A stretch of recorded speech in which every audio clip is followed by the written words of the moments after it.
Grand Vitara का base variant यानी कि सिग्मा, जो कि हमेशा से टॉप सेलिंग भी रहा है और completely value for money variant था। फिलहाल ये अपडेटेड 2025 है। अब यहाँ पर कुछ चीज़ें आपको एक्स्ट्रा मिलेंगी और कुछ चीज़ें डेफिनेटली मारुति ने यहाँ पर कम भी करी हैं। प्राइस में भी डिफरेंस आ गया है, तो आज हम डिटेल से इस गाड़ी का वॉक अराउंड करने वाले हैं। क्या आपको फीचर्स यहाँ पर एक्स्ट्रा मिलते हैं, क्या चीज़ें हैं ऐसी जो यहाँ पर हटा दी गई हैं, क्या गाड़ी अभी भी कंप्लीट वैल्यू फॉर मनी है, सेफ्टी में कितना इंप्रूवमेंट आपको मिलने वाला है, हम हर पॉइंट को, हर एस्पेक्ट को कवर करेंगे। तो सबसे पहली चीज, अब आपको सिग्मा जो है वो केवल व्हाइट कलर के साथ मिलेगी जो आप सामने देख रहे हैं। इसके अलावा कोई भी अदर कलर ऑप्शन अब आपके पास बेस वेरिएंट के साथ अवेलेबल नहीं रहेगा। गाड़ी का एक शोरूम प्राइस अब 11,42,000 रुपए हो चुका है, यानी अगर आप पहले से कंपेयर करें तो लगभग 24 या 25,000 रुपीज के आसपास आप एक्स्ट्रा देते हैं। अब सबसे पहले अगर आप गाड़ी का फ्रंट फेशिया देखेंगे तो ये एग्जैक्टली सेम है, यहाँ कोई भी बदलाव आपको नहीं दिखाई देंगे। ग्लॉसी फिनिश के साथ नेक्सा की सिग्नेचर ग्रिल आपको मिलती है, क्रोम के बड़े हाइलाइट्स ग्रिल के ऊपर हैं। नीचे आपको स्केट जो है वो अवेलेबल मिलती है, डीआरएल्स आते हैं जो कि अभी टर्न इंडिकेटर के तौर पर काम कर रहे हैं, और यहाँ पर प्रोजेक्टर के साथ आपको हाइलोजन हेडलैम्प्स का सेटअप जैसे कि आपको पहले मिलता था एग्जैक्टली वही कंटिन्यू रखा गया है। फिर आप साइड में स्विच होंगे तो यहाँ से आप एक बार जरा चेकआउट कर लीजिए, आपको कुछ चीजों में बदलाव कंप्लीट अलग तरीके से जो है वो हाईलाइट होता हुआ नजर आएगा। सबसे पहले ओआरवीएम, अब यहाँ आप देखेंगे तो ग्लॉसी ब्लैक फिनिश जो है वो आपको इन ओआरवीएम्स के ऊपर मिलती है, और यहाँ टर्न सिग्नल जो है वो आपको मिलता है। पहले ये चीजें आपको बॉडी कलर मिलती थी। फिर डोर हैंडल्स वगैरह ये जो आप देख रहे हैं ये बिल्कुल सिंपल रफ ब्लैक फिनिश के साथ आपको दे दिए हैं। हालांकि कीलेस एंट्री के लिए रिक्वेस्ट सेंसर कंटिन्यू रखा गया है, लेकिन पहले ये आपको बॉडी कलर मिलते थे। दूसरा, पहले ए पिलर और डोर्स के ऊपर की ये जो आप बिडिंग चेक कर रहे हैं या फिर ये बी पिलर है, ये ब्लैक सैश टेप के साथ आते थे। यहाँ पर ब्लैक कलर का एक रफ मटेरियल जो है टेपिंग उसका इस्तेमाल किया जाता था, लेकिन अब इन चीज़ों को पूरी तरीके से गाड़ी के साथ बॉडी कलर ही छोड़ दिया गया है, उसमें कोई आपको टेप वगैरह नहीं दी गई। लेकिन ये इतना बड़ा इशू नहीं है, ये आप आफ्टर मार्केट बहुत आसानी से करा सकते हैं। लेकिन हाँ, गाड़ी के डायमेंशंस अच्छे हैं, गाड़ी अच्छा स्पेस ऑफर करती है, काफ़ी प्रैक्टिकल है, 210 mm का ग्राउंड क्लियरेंस देती है, 2600 mm का आपको व्हील बेस ऑफर करती है, चारों व्हील में डिस्क ब्रेक आते हैं। अब आपको सेफ्टी के हिसाब से काफ़ी कुछ यहाँ पर इंप्रूव्ड मिलता है। 6 एयरबैग वो अब इसके बेस वेरिएंट से स्टैंडर्ड हो चुके हैं, जिसकी अभी हम आगे बात करेंगे। उसके बाद अगर आप पीछे स्विच होते हैं तो यहाँ पर ये जो सी पिलर के ऊपर छोटा सा एक क्वार्टर पैनल के ऊपर ग्लास एरिया है, और ये जो सिल्वर फिनिशिंग के साथ आर्च है ये कंटिन्यू रखा गया है। शार्क फिन एंटीना वो आपको जरूर मिलता है, स्पॉइलर वो आपको मिलेगा, डिफॉगर्स वो दिए गए हैं, हाई माउंटेड स्टॉप लैंप वो भी आपके पास अवेलेबल है।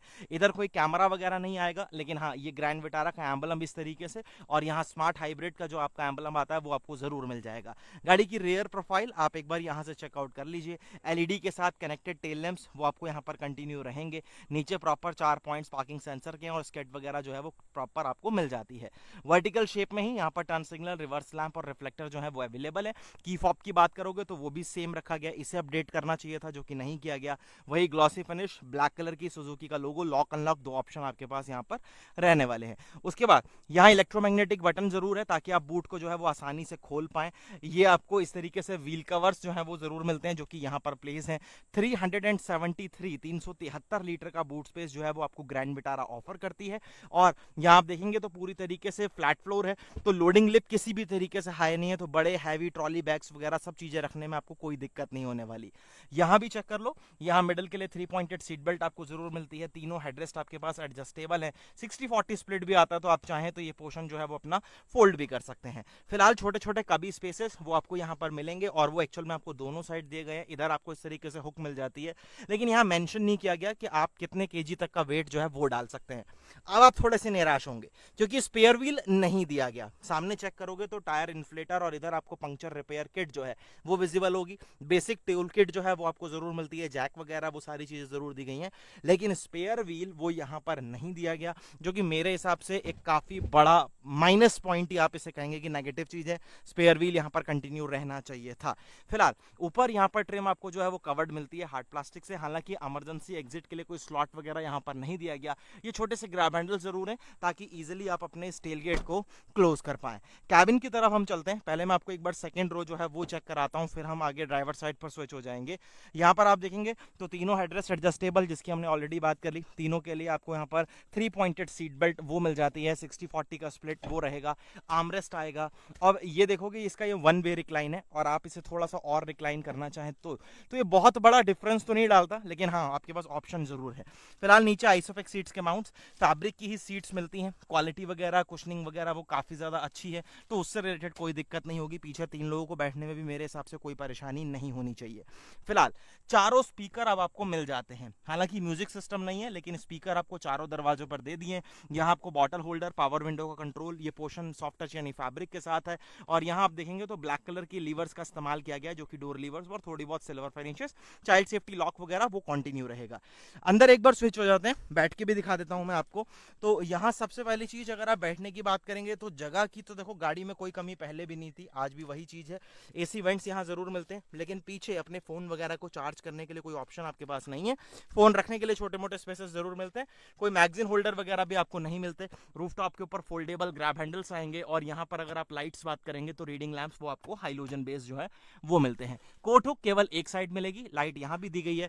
इधर चेक कर लीजिए, सीट बेल्ट की हाइट वो आप एडजस्ट कर सकते हैं। अब 6 एयरबैग की जो हम बात कर रहे थे, तो आप देख सकते हैं कि आपको साइड कर्टन और फ्रंट एयरबैग यानी टोटल 6 एयरबैग अब आपको ग्रैंड विटारा के बेस वेरिएंट से स्टैंडर्ड है, जो कि आपको मिल जाते हैं। चलिए अब एक चीज और, आप जैसे ही डोर खोलते हैं तो यहाँ चेक करोगे कि आपको अब ORVM सिर्फ इलेक्ट्रिकली आप एडजस्ट कर सकते हैं, फोल्ड वाला बटन यहाँ पर नहीं है, यानी अब आपको इन्हें मैनुअली फोल्ड करना पड़ेगा या ऑपरेट करना पड़ेगा। और इधर चारों power window control, driver side की ऑटो, सेफ्टी लॉक, गाड़ी को मैनुअली लॉक अनलॉक करने के लिए, स्पीकर की हमने ऑलरेडी बात कर ली, और बॉटल होल्डर और छोटे मोटे स्पेस यहाँ पर आपके पास अवेलेबल है। सीट की जो हाइट है ड्राइवर साइड की, अब वो एडजस्ट नहीं होगी। पहले ये चीजें आपको मिल जाती थी, जबकि अब आप देखेंगे कोई यहाँ पर आपको मैनुअल लीवर एडजस्ट करने के लिए सीट को नहीं दिया गया। कैबिन में यहाँ पर देखो, नीचे आपको तीनों पैडल के बाद अच्छा स्पेस मिलता है, प्रॉपर फुटरेस्ट है, हुड और फिलर कैप आप यहाँ से खोल पाएंगे, 5 लेवल की headlight levelling, engine start and stop button continue है, तो यहाँ आप देखेंगे तो क्रोम की फिनिश, और यहाँ पर engine start and stop button जो है वो आपको मिलता है।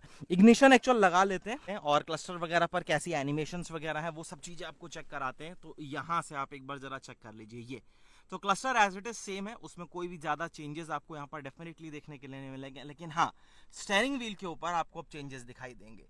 अब एडजस्टमेंट जो है ना स्टीयरिंग के, तो वो जैसे पहले आपको मिलता था टिल्ट भी और टेलीस्कोपिक भी, वो कंटिन्यू है, लेकिन माउंटेड कंट्रोल्स वो हटा दिए गए, और यहाँ जो छोटा सा एक सिल्वर एक्सेंट आपको मिलता था गार्निश, वो भी अब यहाँ से हटा दिया है, तो वो थोड़ा सा देखने में भी अजीब टाइप का लग रहा है। मेरे हिसाब से ये कंटिन्यू रखने चाहिए थे, मुझे जरूरत नहीं लग रही थी कि आप इसे हटाकर कोई बहुत बड़ी कॉस्ट कटिंग या कुछ मेजर फैक्टर पड़ने वाला है, तो वो रहना चाहिए था। फिलहाल इंफोटेनमेंट नहीं आता, यहाँ आप देख लीजिए, बजने के लिए स्पीकर आपको चारों दरवाजे में दिए हैं, लेकिन बजाने के लिए स्क्रीन नहीं है, तो वो आपको आफ्टर मार्केट लगानी पड़ेगी। हैजार्ड के लिए स्विच है, यहाँ आपको क्वालिटी वगैरह वो सारी एज इट इज सेम मिलती है। इंटीरियर अच्छा लगता है, प्रीमियम है, और ये पोर्शन जो आप देख रहे हैं ना, ये आपको फील देता है ऐसी, मतलब अपनी फिनिशिंग वाइज कि आपको यहाँ पर लेदरेटेड पार्ट मिल रहा है, लेकिन ये सब भी आपको हार्ड प्लास्टिक ही मिलता है। ऑटोमेटिक क्लाइमेट कंट्रोल वो जरूर मिलता है ESC के लिए, और यहाँ पर आपका आइडल स्टॉप एंड गो के लिए कंट्रोल जो है वो आपको मिलते हैं। 12V का सॉकेट वो आपको मिलेगा। बढ़िया अपना फोन वगैरह वॉलेट रखने के लिए जगह आपके पास अच्छी है। 5 स्पीड मैनुअल ट्रांसमिशन, लेदर वगैरह की क्वालिटी वगैरह वो ठीक है। यहाँ छोटा सा कभी स्पेस, 2 कप होल्डर्स, आर्मरेस्ट आएगा जिसे आप स्लाइड कर सकते हैं, लेदरेटेड है। पार्किंग ब्रेक क्रोम बटन के साथ आपको मिल जाता है, और ग्लोव बॉक्स में भी आपको अच्छा स्टोरेज जैसे आप कहेंगे वो डेफिनेटली मिलता है। बाकी manually adjustable day and night IRVM वो आपके पास रहेगा। रीडिंग लैंप्स वगैरह सब आपको यहाँ पर इस तरीके से हाइलोजन के साथ मिलते हैं। वाइजर प्लेन है, और ये कुछ ज्यादा पोर्शन भी कवर नहीं कर रहे, तो ब्लाइंड्स वगैरह जो है वो आपको यहाँ पर फिलहाल लगाने ही पड़ेंगे। सेम चीज ड्राइवर साइड है, बस यहाँ पर एक टिकट होल्डर जो है वो आपको जरूर मिल जाता है। ये सब बात हो गई कैबिन की। विजिबिलिटी वगैरह गाड़ी अपने ठीक देती है। इधर आपको वाइपर के स्टॉक्स जो है वो मिलेंगे, इधर हेडलैम्प और टर्न सिग्नल के कोई ऑटोमेटिक हेडलैम्प्स वगैरह आपको नहीं दिए गए। और अभी भी मारुति ने ये टॉगल्स वगैरह जो है इस क्लस्टर को एडजस्ट करने के लिए वो ऊपर ही रखे हैं, उसमें भी अभी कोई चेंजेस या कोई चीज आपको स्क्रीन के ऊपर फिलहाल प्रोवाइड नहीं कराई गई।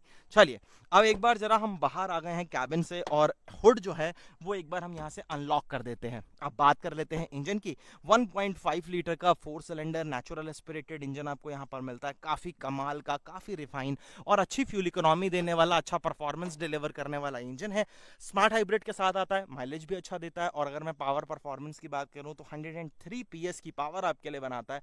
139 न्यूटन मीटर ऑफ टॉर्क जो है वो आपके लिए डिलीवर करता है। फिलहाल सामने कवरिंग इंसुलेशन जो है वो आपको हुड पर मिलती है। फायरवॉल के ऊपर भी इंसुलेशन प्रोवाइड करवाई गई हैं। अंडर बॉडी में कुछ हद तक कवरिंग्स तो अवेलेबल है, लेकिन हाँ पूरी तरीके से अंडर बॉडी को कवर अप नहीं किया गया। चलिए क्या बजता है भाई, सॉलिड फील होती है। देखो गाड़ी जो है ना वो बिल्ड वाइज भी डेफिनेटली सॉलिड है, और सेफ्टी के हिसाब से अगर आप देखो तो न्यू ग्रैंड विटारा में अच्छे अपडेट्स आपको मिलते हैं। सेफ्टी फीचर्स अब आपको सब मिल जाते हैं, 6 एयरबैग आपके पास हैं, एबीएस, ईबीडी, हिल असिस्ट, ऐसे बेसिक सारे फीचर्स आपको यहाँ पर मिलते हैं। हाँ, कुछ जगह पर आपको लगेगा कि यार कॉस्ट कटिंग कुछ ज़्यादा ही हो गई है, तो वो चीज़ें हैं। क्या गाड़ी अभी भी लेने लायक है? देखो अगर आपका बजट इसी रेंज में है जहाँ पर कुछ चीज़ें, देखो अगर आप सही तरीके से देखो ना, तो push start button, automatic climate control, ये कुछ चीज़ें ऐसी भी हैं जो आप आफ्टर मार्केट नहीं करा सकते। तो ये, लेकिन हाँ, जैसे ड्राइवर साइड की जो सीट है उसका हाइट एडजस्टमेंट हटा दिया आपको, यहाँ पर जो पहले स्पेयर व्हील मिल जाता था अब वहाँ पर पंक्चर रिपेयर किट प्रोवाइड करवा दी। तो ये चीज़ें मेरे को लग रहा है कि नहीं करनी चाहिए थी। बाकी हाँ, ये टेपिंग वगैरह हट गई और वो फोल्डेबल आपके आरवीएम्स हट गए, इतना चल जाता। लेकिन जब आप प्राइस बढ़ा रहे थे तो मेरे हिसाब से वो चीज़ें कंटिन्यू रखनी चाहिए थी। आप 6 एयरबैग ऐड करते, जो थोड़ा बहुत आपको कॉस्मेटिक चेंजेस करने थे वो करते, लेकिन ये स्पेयर व्हील वगैरह हटाना मेरे हिसाब से, या स्टेयरिंग माउंटेड कंट्रोल हटाना, कोई मतलब बहुत वो नहीं है, रहना चाहिए था। और स्पेयर व्हील पर ही हम लोग ज़्यादा रिलायबल हैं, क्योंकि अगर आप देखें पंक्चर रिपेयर किट तो कुछ केसेस में तो वो अच्छे से काम करेगी, लेकिन कुछ केसेस में आपको लगेगा कि स्पेयर व्हील होना मस्ट है। फिलहाल गाड़ी आपको कैसी लगी, अपडेट्स कैसे लगे, मुझे कमेंट सेक्शन में ज़रूर बताना। क्या अभी भी आपको ग्रैंड विटारा का base variant value for money लग रहा है? तो वो भी अपनी आप ओपिनियन एक बार कमेंट सेक्शन में ज़रूर देना। वीडियो अच्छा लगा तो लाइक शेयर सब्सक्राइब ज़रूर करिएगा। जल्दी आपसे फिर मुलाकात होगी एक नई वीडियो के साथ। धन्यवाद।